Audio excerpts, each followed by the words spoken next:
Nandyan ka pala. Kanina ka pa ba riyan? Ganun ba? Handa ka ba makinig sa aking kwento? Handa na ba kayo? Corinne.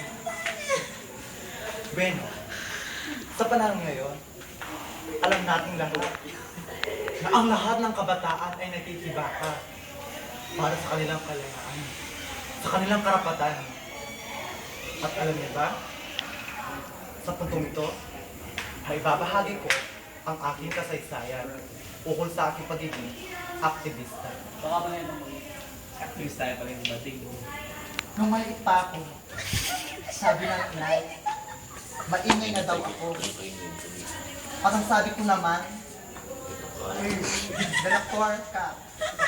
Kuya, ang sabi ko, Game. nung maliit, ay, ang sabi dito, ang sabi ko naman, uha! Uha! Hanggang sa aking paglatid. Ay. Sabi ko na ang dugo ng isang aktivista. Dahil ang nanay ko ay aktivista, ang tatay ko ay aktivista, natural ako ay aktivista. Ganun lang yun. Ako'y Pilipino.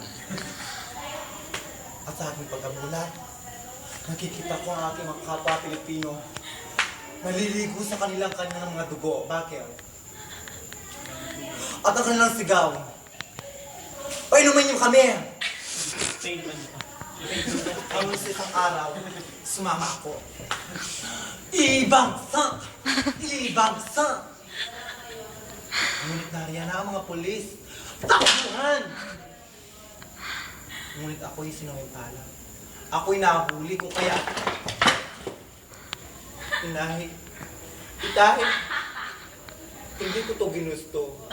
Ngunit para sa bayan, lalaban ako. Magpiyansa kayo, inay, para may pagpatuloy ko ang aking ginagawa. Sige, anak, ito ulit magpiso. O, guard, buksan. At dyan ang aking kwento.